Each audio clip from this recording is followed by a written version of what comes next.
नमस्कार दोस्तों, SBN network में आपका स्वागत है। मैं हूं ओमकार चौधरी। सीधे जुड़ लेते हैं अनुपम मिश्रा जी के साथ।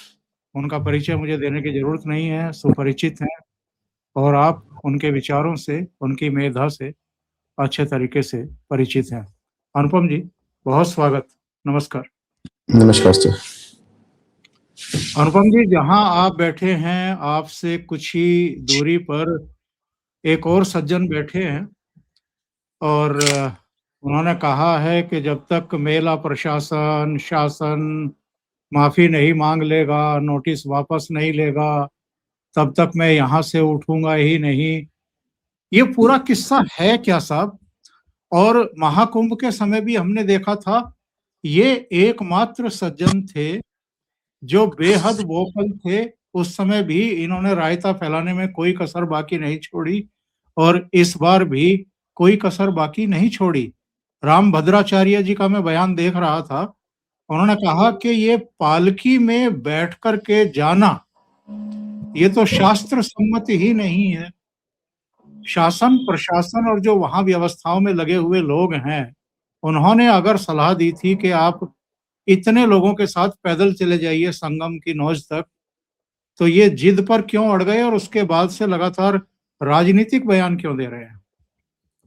पहली बात तो सर, मैं बैठा हूं और वो धरने पे बैठे हैं, दोनों में अंतर है।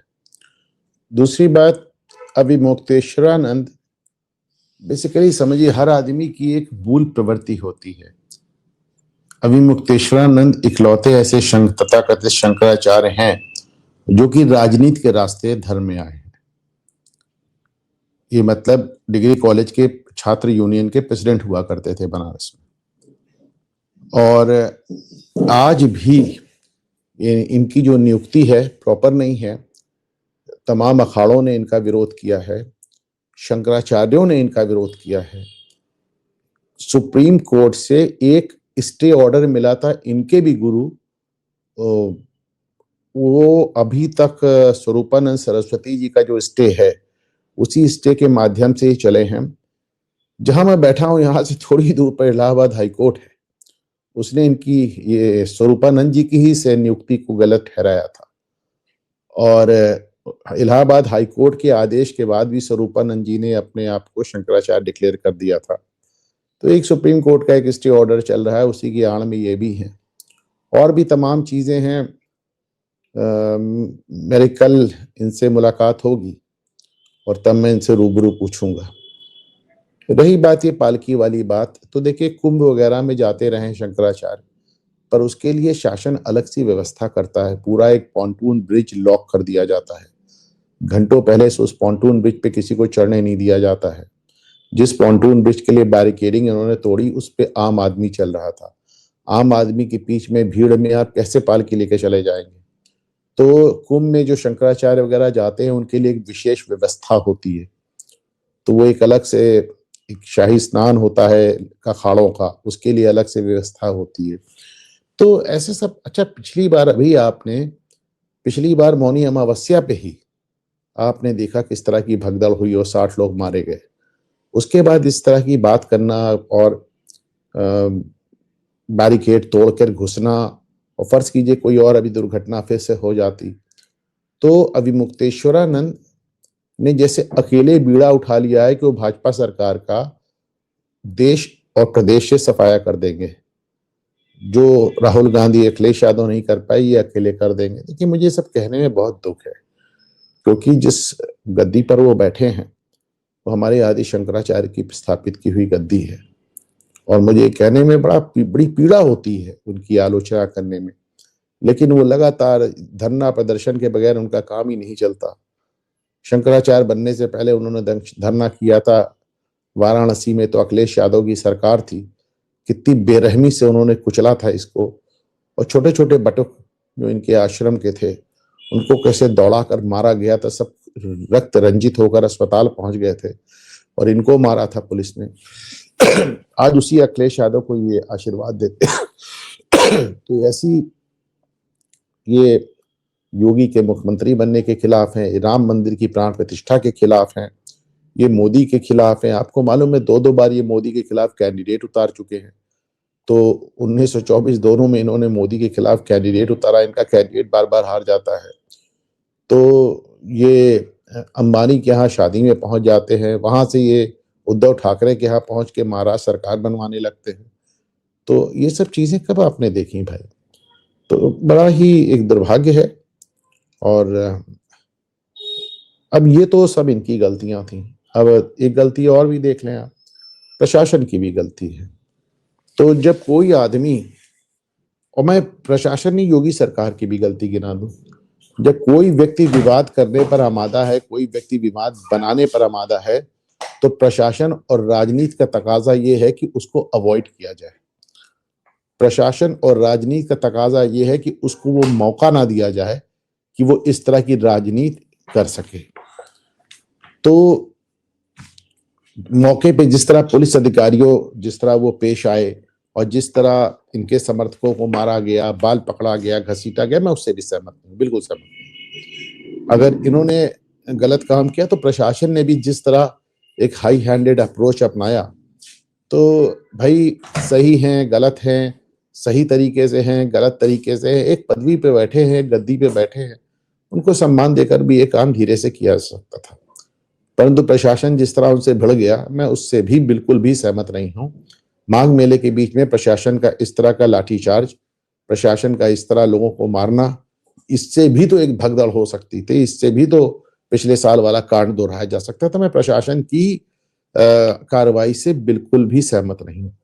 और फाइनली स्टेट गवर्नमेंट की बात कर लें, तो जिनको शंकराचार्य मानते हुए आपके प्रधानमंत्री ने प्रणाम किया है, चरण स्पर्श किया है, उससे राज्य सरकार और योगी सरकार का यह पूछना कि तुम शंकराचार्य हो भी कि नहीं पहले बताओ। मैं एक स्वतंत्र पत्रकार होने के नाते ये कहने का मुझे पूरा अधिकार है कि मैं इनको शंकराचार्य की गद्दी पर जिस तरह ये बैठे हैं, मैं उसको ठीक नहीं मानता। मैं नहीं मानता कि ये सही तरीके से शंकराचार्य। परंतु जहां तक योगी सरकार की बात है, मुझे लगता है थोड़ा संयम हर तरफ से होना चाहिए। और राजनीति तो वेट एंड वॉच का गेम है। ओंकार सर, आपने देखा है कि मोदी ने ट्रंप को कैसे हैंडल किया, कि एक पेशेंस के साथ, एक धैर्य के साथ। तो राजनीति तो धैर्य का गेम है। ओंकार सर, आपने बहुत बैलेंसिंग कहना चाहिए एक्ट किया है। नहीं, मैंने बैलेंसिंग एक्ट नहीं किया है ओंकार सर। मैंने बिल्कुल जानकर ये बैलेंस करने का प्रयास नहीं किया। मैंने जो सच लगा दोनों ही पक्ष के लिए मैंने कहा। मैं ईमानदारी से मानता हूं कि अभी राजनीति कर रहे हैं। अनुपम जी, हाँ, मैं यही कह रहा हूँ कि इन्होंने महाकुंभ में भी कोई कसर बाकी नहीं छोड़ी थी। इन्होंने तो भाई, अरे चलिए, तो कुंभ है ये, तो इन्होंने तो प्राण प्रतिष्ठा का भी बहिष्कार किया था। इन्होंने तो योगी के मुख्यमंत्री बनने का बहिष्कार, ये तो मोदी के खिलाफ इलेक्शन लड़ाते रहे। मतलब कहां तक जाएंगे भाई? कोई कसर, मैं कहा तो उन्होंने अकेले ही बीड़ा उठा लिया, तो वो एकदम सवाल ये भी उठता है कि कब तक शासन प्रशासन जब्त करे, संयम दिखाए और ऐसे लोगों को नियंत्रित ना करे, अनियंत्रित होने दे। और वहां पर अगर ये पहुंच जाते इतने बड़े काफिले के साथ, धूम धड़ाके के साथ, पालकी के साथ, और अगर संगम तट पर कुछ हो जाता उस दिन, क्योंकि लाखों की संख्या में ऑलरेडी वहां पर आस्था की डुबकी लगाने के लिए भक्त पहुंचे हुए थे। ओंकार सर 2 दिन पहले उन्होंने सूचना दी थी कि वो ऐसा करेंगे। उनको उनके कैंप में ही रोका जाना चाहिए था। उनकी पालकी को कैंप से ही नहीं उठने देना चाहिए था। जब उन्होंने 2 दिन पहले इसकी सूचना लिखित में दी थी कि मैं पालकी समेत संगम जाऊंगा, तो उनकी पालकी कैंप पे ही रोक देनी चाहिए। जहां पे उनका अखाड़ा था वहीं रोक देनी चाहिए। उसको पॉन्टून ब्रिज तक आना ही नहीं देना चाहिए था, क्योंकि पॉन्टून ब्रिज तक आने का मतलब है दुर्घटना को न्योता देना। ये एक प्रशासनिक फेल्योर था। ये वहां तक पहुंचे कैसे? बिल्कुल सही है, सहमति। अब ये बताइए कि ये शंकराचार्य नहीं है, ये तो बार बार लगभग सभी ने कहा है। हालांकि इनका बयान आया कि नहीं 2 पीठें मुझे कहती हैं कि सर मैं कहता हूं ये गलत तरीके से शंकराचार्य, इन्हें शंकराचार्य नहीं होना चाहिए। ये शंकराचार्य नहीं है कैसे कह दे जब उस गद्दी पे बैठे हैं, लेकिन बैठे हैं तो गलत तरीके से बैठे हैं। इन्हें हक नहीं है बैठने का। और ये न्याय व्यवस्था, कानून व्यवस्था, सुप्रीम कोर्ट की ऑर्डर्स को मैनिपुलेट करके बैठे हैं, ये कह रहा हूं मैं, एकदम गलत है। और तो और देखिए, शंकराचार्य बनने के लिए आपको सारे बाकी तीनों शंकराचार्य की सहमत चाहिए, आपको तो नहीं मिली। आपको काशी विद्वत परिषद की सहमत नहीं मिली, आपको धर्म सभा की भी बड़ी एक लचर सी सहमत मिली, आपको अखाड़े से शंकराचार्य आपको आपका विरोध कर रहे थे कि आप गलत तरीके, तो गलत ये कैसे कह दूं कि कोई राजा नहीं है, लेकिन अगर वो राजा बन ही गया है तो गलत तरीके से बना है। इसी तरह वो शंकराचार्य नहीं है मैं कैसे कह दूं, क्योंकि उस पूज्य गद्दी पे बैठे हैं। परंतु एकदम मेरी, अच्छा यही नहीं, मैं बार बार जिस तरफ इशारा कर रहा हूं उधर जाइए, मेरा मानना है स्वरूपानंद जी भी गलत तरीके से बैठे। इनके जो गुरु जो इतने लंबे दशकों तक रहे शंकराचार्य, उनका भी मामला बड़ा गड़बड़ था। वो तो 1989 से लेकर के और जब तक अंतिम सांस उन्होंने नहीं ली तब तक शंकराचार्य बने हुए थे, और उनका मामला भी हाई कोर्ट और सुप्रीम कोर्ट में था। हाई कोर्ट ने उनको उनकी नियुक्ति को खारिज कर दिया था, और उसके बाद भी उन्होंने अपना वो शंकराचार्य का अपना अपॉइंटमेंट कर लिया, और सुप्रीम कोर्ट में किसी तरह उसको मैंने, देखिए मैं, अभी वो मुकदमा चल रहा है, आपको जानकर आश्चर्य होगा, अभी स्वरूपानंद जी का ही मुकदमा चल रहा है, उसी की आड़ में बैठे हैं अभी मुक्तेश्वरानंद। अभी हमारे यहाँ कुछ न्याय व्यवस्था भी तो ऐसी है, आप सोचे कि 1989 का मुकदमा गुरु के लिए चल रहा था, अब शिष्य के लिए चल रहा है, और मुकदमा की समाप्त होने की नौबत ही नहीं हो रही है। ये भी तो सोचे आप, 37 साल से मुकदमा चला जा रहा है। ये बताइए कि जो शंकराचार्य हैं उनका काम क्या है, और क्या वो जो एक आदि शंकराचार्य ने रास्ता दिखाया, जो एक नजीर और उदाहरण पेश किए थे, क्या वो उनके रास्ते पर वास्तव में चल रहे हैं? अब पहली बात, अगर आपने एक बात पूछ लिया कि साहब उनका काम क्या था, तो जाहिर सी बात है एक सनातनी समाज को धर्म के रास्ते पे चलाना। जैसे आज आप देखें, स्वामी निश्चलानंद सरस्वती हैं, आपको नजर आते हैं साहब गोवर्धन मठ के, तो वो तो समझ में आता है। देखिए वो सीधे सीधे बताते हैं कि धर्म क्या है, धर्म क्या नहीं है। मानना ना मानना आपके ऊपर है, वो राजा थोड़ी ना है, वो सिर्फ मार्गदर्शक है, वो कोई चीज फोर्स नहीं कर सकते, आपको बता दे रहे कि ये सही है, सही गलत है। अखिलेश्वरानंद अपनी बात को फोर्स करने पे आमादा है, बार बार जिस तरफ कर रहा हूं कि मतलब वो तो मोदी के खिलाफ चुनाव तक लड़वाने पे आमादा है। वो उन्होंने अकेले भी वो पूरी तरह, आप बात समझे सर, वो इकलौते शंकराचार्य हैं जो राजनीति के जरिए आए हैं, चुनाव लड़के आए हैं, कॉलेज प्रेसिडेंट रहे हैं, छात्र यूनियन पे आए हैं। शंकराचार्य का काम क्या है, ये तो एक बड़ा भारी विषय है, पर अभिमुक्तेश्वरानंद जो कर रहे हैं वो डेफिनेटली उनका काम नहीं है, इसमें कहीं किसी को 1% भी संदेह नहीं होना चाहिए। जो हिंदुओं पर, सनातनियों पर तमाम तरह के प्रहार होते रहते हैं, उस समय शंकराचार्य और ये पीठ खामोश क्यों रहती है? नंबर 2, भगवान राम के मंदिर की प्रतीक्षा पूरा सनातनी समाज दशकों से, सदियों से कर रहा था, इनका क्या कंट्रीब्यूशन है उसमें? और अगर नहीं है तो क्यों नहीं है, और लोग सवाल क्यों नहीं पूछेंगे? बल्कि जब बनकर के तैयार हो गया तो राजनीति शुरू कर दी। सारी पीठों ने, लगभग सारी पीठों ने बाइकआउट किया, निमंत्रण सबको भेजे गए थे। नहीं, मैं ये नहीं मानता साहब कि सारी पीठों ने बाइकआउट किया। आप विमुक्तेश्वरानंद से बाकी सारे शंकराचार्यों को जोड़कर ना देखें, बाकी सारी पीठों का ये कहना था कि भाई वो मात्र दर्शक बन के आने का उनका कोई सेंस नहीं था, जब तक प्राण प्रतिष्ठा में उनकी केंद्रीय भूमिका ना हो। भाई शंकराचार्य आप मानिए या ना मानिए, लेकिन हकीकत यह है कि यदि आप उन्हें बुलाते हैं तो फिर अगर धर्म का काम हो रहा है तो वो केंद्र बिंदु होने चाहिए, और अगर नहीं है तो मात्र उनको दर्शक बन के ना उन्हें आना चाहिए ना वो आए। लेकिन विरोध किसी ने नहीं किया, एक भी शंकराचार्य ने विरोध सिर्फ अभिमुक्तेश्वरानंद ने किया। बाकी लोगों ने कहा ठीक है, अच्छा है, बढ़िया बन रहा है, अच्छी बात है, नहीं है, लेकिन इन्होंने बाकायदा उसका विरोध किया। विरोध किया ही नहीं, वो अभी भी विरोध करते हैं। अभी जब धर्म ध्वजा चढ़ाई जानी थी इन्होंने तो उसका भी विरोध किया। इन्होंने हर पल हर मौके पर विरोध किया। तो ऐसा नहीं है, ये तो पूरी मतलब एकदम आप इस तरह समझें कि ये उद्धव ठाकरे की सरकार बनाने पहुंचे थे, आप सोचिए महाराष्ट्र में, मुंबई में। तो थोड़ा दुर्भाग्य है कि इनके जैसा व्यक्ति इस पदवी पर बैठा हुआ है। मैं आपको बताऊं कि इनके पहले जो इनके गुरु थे स्वामी स्वरूपानंद सरस्वती, उनको भी कांग्रेसी शंकराचार्य कहते थे। उनकी घोषित थे वो, कांग्रेस, हाँ, घोषित। हाँ, तो उनकी भी कांग्रेस के प्रति बड़ी सद्भावना रहती थी। लेकिन उन्होंने 2019 में राम मंदिर के मॉडल का शिलान्यास किया था।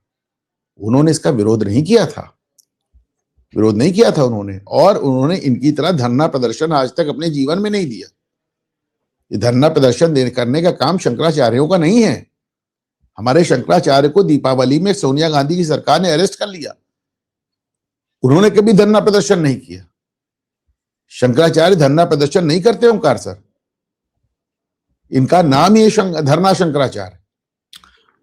तो अब क्या करना चाहिए साहब यूपी सरकार को, योगी सरकार को? योगी जी जाकर के दंडवत हो जाए इनके सामने कि महाराज जी बड़ी गलती हो गई? नहीं, कोई नहीं दंडवत हो जाए, ना कोई दंडवत होगा, वो सब बात नहीं है। वो तो उनका, देखिए उन्होंने मेले को सिर्फ एक मौका उठाया है, वो उन अवसरों की तलाश में रहते हैं। अंबानी के यहाँ शादी हो, ये पहुंच जाएंगे। उद्धव ठाकरे के यहाँ ये पहुंच जाएंगे। बनारस में भी इन्होंने यही काम किया था, अखिलेश यादव ने बुरी तरह मारा था। तो वो मौके की तलाश में रहते हैं कि कहाँ उन्हें राजनीतिक मौका मिले और बैठ के अपना राजनीति करना शुरू करने, धरना प्रदर्शन शुरू कर दे। He is a pure politician. Shankaracharya ji की गद्दी पर बैठा हुआ एक विशुद्ध राजनीतिक व्यक्ति है। और मैं वो विजुअल देख रहा था जब अखिलेश यादव की कॉल आई, इन्होंने स्पीकर को ऑन कर दिया ताकि सब सुने, रिकॉर्ड करें, टेलीविजन चैनलों पर वो टॉक चले। इसके पीछे इनका मकसद क्या था? और वही राजनीति, अरे वही राजनीति।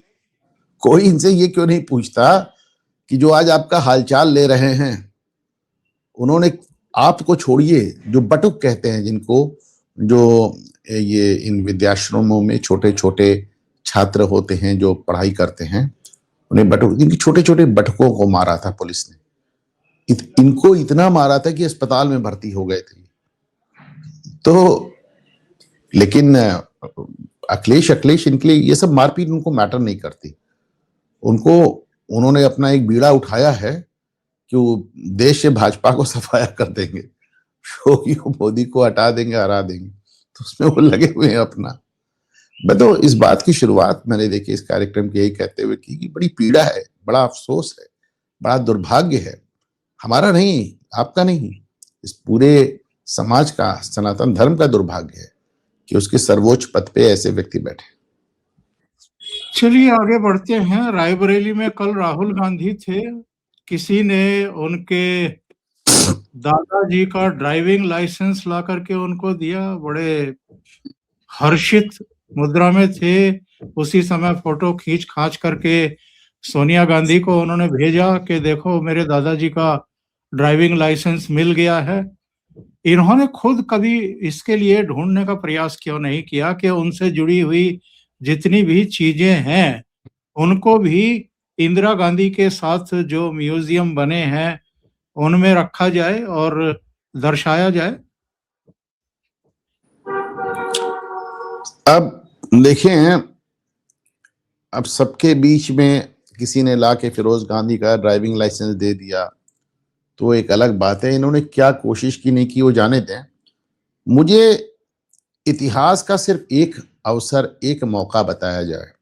आप चीजें कलेक्ट करने के लिए कह रहे हैं, सिर्फ एक अवसर जब राहुल गांधी ने फिरोज गांधी का नाम भी लिया, जो आदमी काबुल तक बाबर की दरगाह पे जा सकता है, बाबर की कब्र पे जा सकता है, वो आदमी 1000 बार प्रयागराज से होके गुजर गया, अपने दादाजी की कब्र पे नहीं गया। यहीं पे जहां पे ये जो आनंद भवन है, वहां से मुश्किल से 2 किलोमीटर दूर इनके दादाजी फिरोज गांधी की कब्र बनी हुई। उस पे कोई, चूंकि अब प्रयागराज में पारसी समुदाय एकदम विलुप्त हो चला है।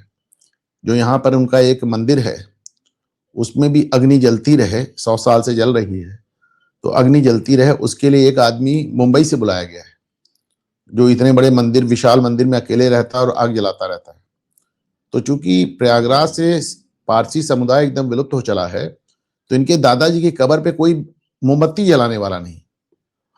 और राहुल गांधी, प्रियंका वाड्रा, सोनिया गांधी, राजीव गांधी, संजय गांधी, इंदिरा गांधी एक बार गई थी बहुत शुरुआत में, वरना कोई खानदान समझ आता ही नहीं।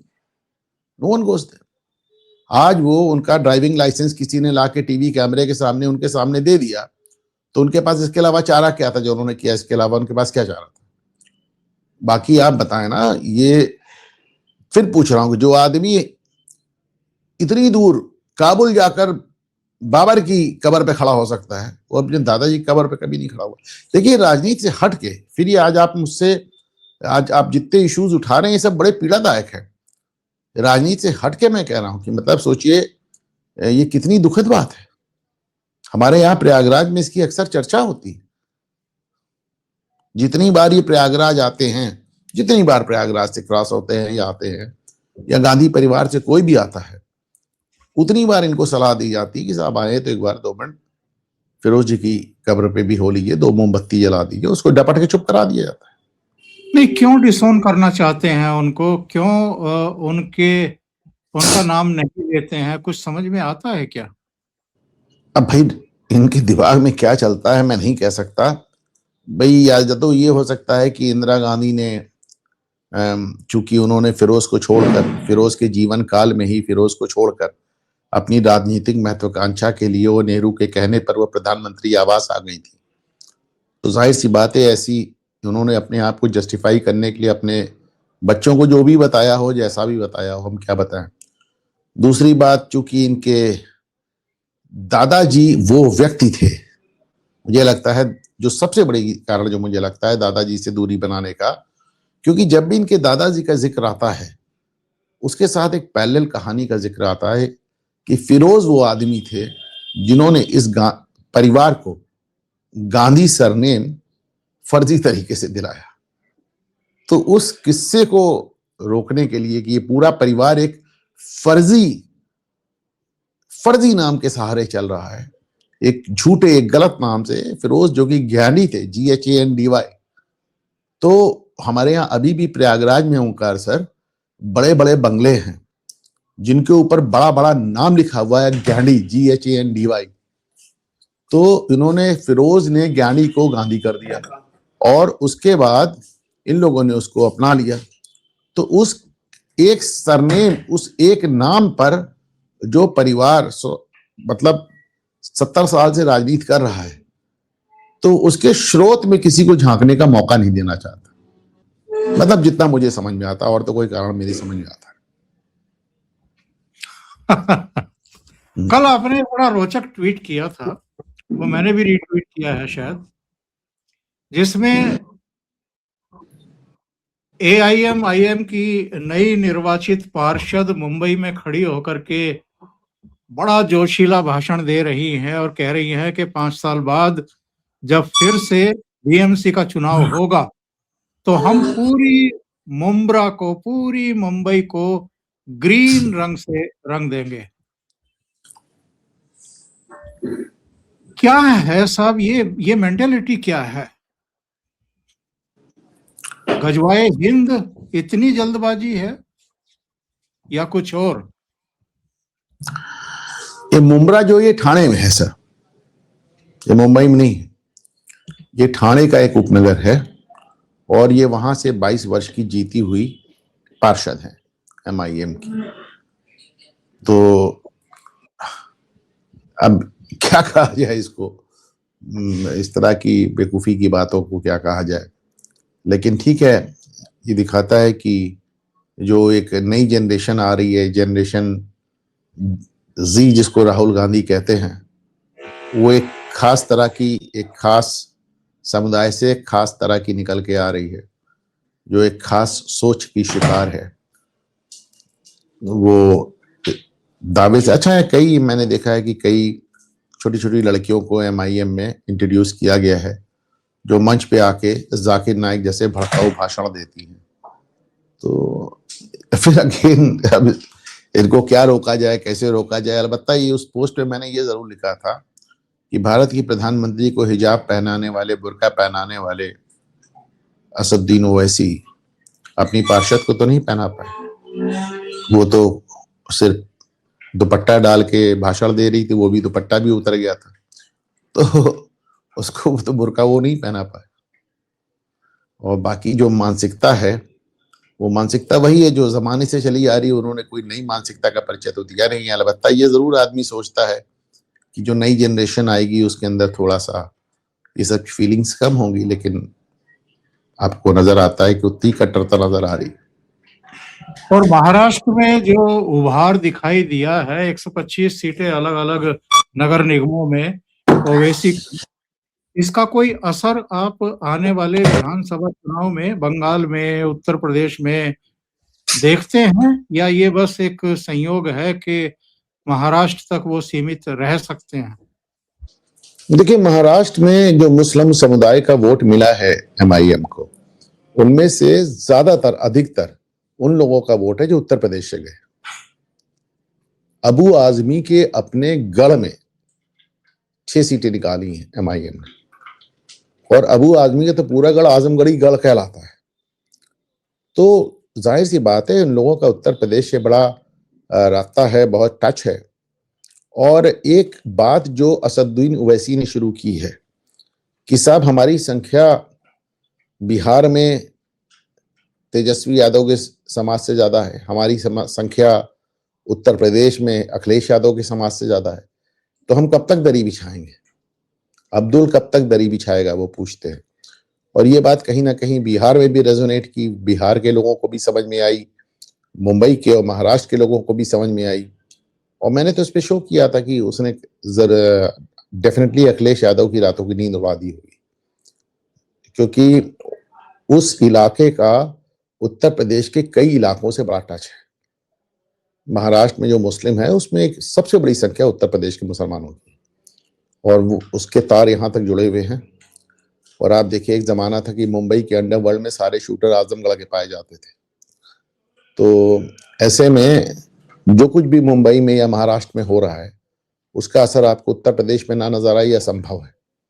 और ये अखिलेश यादव के लिए बहुत डिस्टर्बिंग बात है। और बंगाल, वहां तो ममता बनर्जी बार बार मुसलमानों को यकीन दिलाती हैं कि जब तक मैं खड़ी हूं तब तक आपको घबराने की जरूरत नहीं है।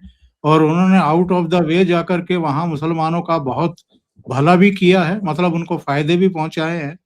तो क्या वहां भी असरकारक हो सकते हैं असदुद्दीन ओवैसी? ओवैसी आज तक बंगाल में बिल्कुल भी डेंट नहीं डाल पाए। बंगाल एक ऐसी जगह है जहां पे ओवैसी पूरी तरह से फेल हो जाते हैं। लेकिन इस बार माना जा रहा है कि ओवैसी वहां पे हुमायूं कबीर के साथ मिलकर चुनाव क्षेत्र में उतरेंगे। और सेक्युलर फ्रंट ऑफ इंडिया, सफाई जो है, वो एक जो मुस्लिम मोर्चा है वहां पे, वो भी इनके साथ आता हुआ नजर आ रहा है। तो अगर ये तीनों लोग आ जाएंगे, और जो बाबरी मस्जिद का वहां पे इशू बनाया गया है, हर जुम्मे पे वहां अच्छी खासी भीड़ नजर आ रही है, करोड़ों का चंदा आ गया है, तो ये सब देखते हुए अगर ये तीनों एक साथ आपको नजर आए, तो एक कम से कम क्षेत्र विशेष में तो ये इनका असर नजर आएगा, और खास तौर से उन सीटों पर जिसमें जीत और हार का मार्जिन बहुत कम है। ये आपने आकलन किया है। अनुपम जी, बहुत बहुत धन्यवाद जुड़ने के लिए, इतना समय निकालने के लिए, बहुत महत्वपूर्ण मुद्दों पर चर्चा करने के लिए। Thank you so much. और दर्शकों से एक निवेदन हमेशा रहता है, अगर आपको ये चर्चा अच्छी लगी है तो लाइक का बटन दबा दें, वीडियो को शेयर करें, चैनल सब्सक्राइब ना किया हो सब्सक्राइब कर लें। अनुपम जी का चैनल है घूमता आईना, उसको भी सहयोग करें और सब्सक्राइब करें। बहुत बहुत धन्यवाद। नमस्कार।